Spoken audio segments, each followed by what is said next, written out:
आज हम लोग मानव में उत्सर्जन के बारे में पढ़ेंगे। तो मानव में उत्सर्जन उत्सर्जन का मतलब क्या होता है कि जब हम जो कोई भी भोजन ग्रहण करते हैं तो वह पचने के बाद कुछ अवशिष्ट बचते हैं। तो वह जो अवशिष्ट होते हैं वह हमारे शरीर से बाहर निकाला जाता है। तो जो बाहर निकाला जाता है उस प्रक्रिया को ही हम लोग उत्सर्जन कहते हैं। तो सबसे पहले हम लोग सीखेंगे आज कि उत्सर्जन में क्या होता है, कौन सा अंग भाग लेता है, उसका संरचना कैसा होता है। इन सारी चीज़ों के बारे में आज हम लोग विस्तार से पढ़ेंगे। तो ध्यान दीजिए थोड़ा। उत्सर्जन के लिए हमारे जो शरीर का किडनी होता है जिसको हम लोग वृक्क कहते हैं, तो वृक्क सबसे मुख्य भूमिका निभाता है। तो वृक्क जो होता है बहुत सारे वृक्काणु या नेफ्रॉन के मिलने से बनते हैं। हमने उसमें से वृक्क के एक कोशिका जो होगा जिसको हम लोग एक नेफ्रॉन बोलते हैं, उसका संरचना यहाँ पे हमने बनाया है। देखने से आपको स्पष्ट हो रहा है कि यह जो होता है बोमन संपुट होता है, इधर वृक्क धमनी की शाखा होती है। तो यह धमनी हो गया और यहाँ पे सिरा होता है। तो धमनी और सिरा आप लोग जानते हैं कि हमारे शरीर में रक्त का वाहिकाएं होते हैं। तो इसके बारे में हम लोग मानव में वहन के बारे में जब पढ़ेंगे तो विशेष रूप से पढ़ेंगे। अभी यहाँ पे हम लोग उत्सर्जन के बारे में थोड़ा ध्यान देते हैं। तो यह जो होता है बोमन संपुट होता है। बोमन संपुट क्या होता है? एक अर्धपारगम्य झिल्ली होता है जो दोहरे स्तर का बना होता है। इसमें छोटा छोटा जो गोल गोल घर जैसा बना हुआ वो होता है कोशिका गुच्छा, जिसको हम लोग केशनली भी बोलते हैं। केशनली वाले यह क्या होता है, एक दूसरे से इस तरीके से यह लंबी नलिका होती है। इस लंबी नलिका के माध्यम से यह जो होता है, इससे क्या होता है, जैसे यह एक जुड़ा हुआ इसमें एक जुड़ेगा, इसमें एक जुड़ेगा, इधर से एक, इस तरीके से सब जोड़ करके एक क्या बनेगा, हमारे सेम के आकार का जो होता है किडनी बनता है। यानी कि यह तो टोटल यदि यह एक है लाखों मिल जाएंगे तो किडनी जो होगा कुछ इस तरीके का बनता है।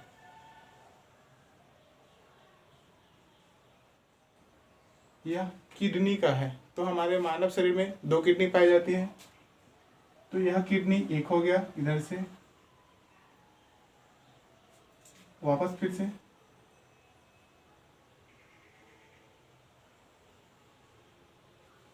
तो यह मानव किडनी हो गया।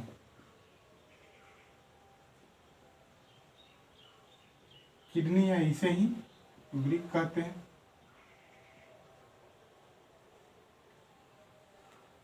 तो इस प्रकार से हमारा किडनी का संरचना होता है। तो यह किडनी तो हमारे जो शरीर में पाया जाता है, यह दोनों संरचना होता है उसके बारे में है। लेकिन इसका हम छोटा सा हिस्सा को निकालेंगे तो उसका आकृति कुछ इस प्रकार का हमारे शरीर में बनता है, हमारे किडनी में बना होता है। इसकी संख्या भी होती है। तो यहाँ से हमारे शरीर से क्या करता है, इस रास्ते के द्वारा वृक्क धमनी की शाखा द्वारा प्रवेश करता है। यहाँ पे हमने एरो के सिंबल से दिखाया। इसके बाद बोमन संपुट में आता है। बोमन संपुट से होते हुए क्या करता है कि नलिका होते होते इस तरीके से पूरा अपना लंबा प्रक्रिया के द्वारा प्रवेश करता है। तो इसमें हम लोग क्या करते हैं, जो हम लोग भोजन ग्रहण करते हैं तो पचने के उपरांत हमारे शरीर में जो रक्त मिल करके आते हैं उसमें बहुत सारे अशुद्धि होते हैं, अपशिष्ट पदार्थ होते हैं। जैसे हम जब श्वसन करते हैं उस समय भी वायु से हमारे जो रक्त में ऑक्सीजन घुलते हैं, उन सारी चीज़ों को क्या किया जाता है, रक्त के साथ साथ जो भोजन हम लोग जो ग्रहण करते हैं तो वह भी पचता है। अमाशय में हो, छोटी आंत में हो, बड़ी आंत में हो, सब पचने के बाद यहाँ पे हम लोग खून के रूप में इसमें भेजते हैं। यहीं से क्या करता है, ब्लड अलग अलग हो जाता है और जो मूत्र बनता है वो अलग हो जाता है। तो इसका मुख्य काम क्या है, तो फिल्टर करना है, जिसको हम लोग बोलते हैं छन्नी। जैसे क्या करते हैं, गंदा रहता है तो हम छन्नी लगा देते हैं, उसको कुछ छानते हैं तो गंदा अलग आ जाता है और जो शुद्ध चीज़ होता है वो अलग हो जाता है। तो इसका काम ही छन्नी के जैसे है। यह क्या करता है, हमारे शरीर के अपशिष्ट पदार्थों को छान करके अलग भेज देता है। तो यह 2 जगह भेजेगा, पहला जो मूत्र होगा और एक अपशिष्ट ठोस पदार्थ होगा। ठोस पदार्थ को मलद्वार में भेजेगा, मलाशय में, और जो तरल अपशिष्ट होगा उसको मूत्राशय में भेजेगा। आगे हम लोग पढ़ेंगे मूत्राशय के बारे में कि मूत्राशय कहाँ क्या कैसे, इसके बारे में अभी जस्ट तुरंत पढ़ेंगे। तो यह जो होता है इसमें देखेंगे हम लोग, तो वृक्क धमनी जो होता है वह अशुद्ध रक्त को लेकर के आता है। और यह जो होगा शुद्ध रक्त को होगा। शिरा जो होता है वह शुद्ध रक्त होता है। तो धमनी और शिरा के बारे में हम लोग एक विशेष रूप से पढ़ेंगे। जब हम भोजन को ग्रहण करते हैं तो भोजन हमारे पाचन तंत्र में आकर के पचते हैं। पचने के उपरांत छोटी आंत में उसको पूर्ण रूप से जो भोजन पचा हुआ होता है उसको चूस लिया जाता है। इसके बारे में पिछले वीडियो में हमने बताया था कि कैसे भोजन हमारे छोटी आंत में पचता है। तो इसमें क्या होता है, भोजन ग्रहण करने के बाद हमारे जो शरीर में भोजन शामिल होता है, जो हम लोग ग्रहण करते हैं, वह छोटी आंत में उसको पूर्ण रूप से अवशोषित कर लिया जाता है और उसको रक्त वाहिका में भेज देता है, रक्त में भेज देता है, जहाँ पे रक्त क्या करता है, उसको अलग फिल्टर करता है कि उसमें नाइट्रोजनस वेस्ट कौन सा है, लिक्विड वेस्ट कौन सा है, तो सबको अलग अलग अपना करता है। वह काम किसका होता है, तो यही हमारा जो किडनी दिया हुआ होता है उसी का वह मुख्य काम होता है। तो यह जो किडनी होता है यह हमारे रीढ़ की जो कशेरुक दंड की जो हड्डियां होती है उनके साथ जुड़ा हुआ होता है, उसी से सटा हुआ होता है। तो इसमें हम लोग देखेंगे कि यह जो कशेरुक दंड से जो जुड़ा हुआ होता है, यानी हमने यहाँ पे लिखा है कि यह जो जुड़ा होता है रीढ़ की हड्डी के साथ जुड़ा होता है।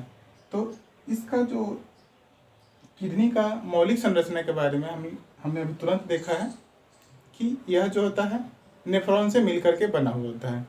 तो बहुत सारे नेफ्रॉन मिल करके एक किडनी का निर्माण करता है और मानव शरीर में एक जोड़ा किडनी यानी कि 2 किडनी पाया जाता है। यदि किसी भी व्यक्ति का एक किडनी खराब हो जाए तो भी वह व्यक्ति जिंदा रह सकता है, परंतु यदि दोनों किडनी खराब हो जाए तो वह जिंदा नहीं रहेगा। उसको जिंदा रखने के लिए कृत्रिम अपोहन, जिसको हम लोग डायलिसिस करते हैं, जब हम बीमार पड़ते हैं, हमारा किडनी खराब हो जाता है तो हम डॉक्टर के यहाँ जाते हैं, वो डॉक्टर वहाँ पे सलाह देते हैं कि आपको डायलिसिस कराना पड़ेगा। तो डायलिसिस में होता क्या है कि हमारे शरीर से रक्त को निकालकर एक अपोहन मशीन, डायलिसिस मशीन के द्वारा उस खून को क्या किया जाता है, उसमें से जो अपशिष्ट पदार्थ होता है उसको अलग कर लिया जाता है और जो शुद्ध रक्त होता है वापस हमारे शरीर में भेज दिया जाता है। इस क्रिया को करने पर जब हमारे शरीर से पूरा नाइट्रोजनस वेस्ट समाप्त हो जाता है तब हमको वहाँ से डिस्चार्ज किया जाता है। इस प्रकार हम लोगों को कहा जाता है कि आपका जो रक्त है वह अब शुद्ध हो गया। तो हमारा जब हम स्वस्थ रहते हैं, हम लोग जब स्वस्थ रहते हैं तो हमारा किडनी दोनों सही होता है। इसलिए यदि किडनी को आपको बचाना है तो अधिक से अधिक मात्रा में पानी को सेवन करने की सलाह दिया जाता है। तो यह किडनी तो बहुत सारे नेफ्रॉन से, वृक्काणु से मिलकर के बने होते हैं। तो यह 2 भाग होता है, एक तो बायां वृक्क और एक दूसरा दायां वृक्क होता है। यहाँ पे लिखा हुआ है कि बाएं वृक्क जो है धमनी है, तो इधर से देखिए बाएं वृक्क धमनी हमने यहाँ पे लिखा है, यानी कि यह जो हिस्सा है यहाँ पे ये बायां वृक्क धमनी का यह हिस्सा है।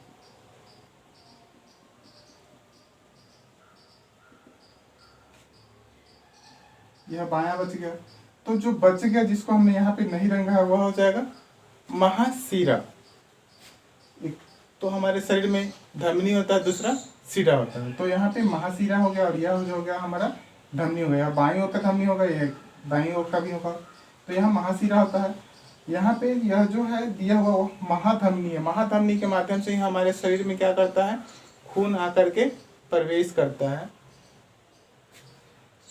जब यह वृक्काणु हमारा जो होता है पूर्ण रूप से फिल्टर कर देता है, इसके बाद क्या होता है कि जो लिक्विड वेस्ट होता है वह मूत्राशय में जाकर के जमा हो जाता है और यह तब तक जमा होते रहता है जब तक कि वह पूरा भर न जाए। जैसे ही यह भर जाता है तो इसको मूत्रमार्ग के द्वारा, मूत्रमार्ग का द्वार खोल दिया जाता है, जो मूत्रमार्ग यहाँ पे है इसके द्वारा, मूत्रमार्ग के द्वारा उसको बाहर कर दिया जाता है। और जो ठोस वेस्ट होता है वह ठोस वेस्ट मल द्वार के द्वारा बाहर किया जाता है। इस प्रकार जो होता है मानव अपना काम उत्सर्जन, जो मानव का जो उत्सर्जन होता है वह होते रहता है और जो हमारे शरीर में शुद्ध रक्त होता है वह हमेशा निरंतर काम करता रहता है।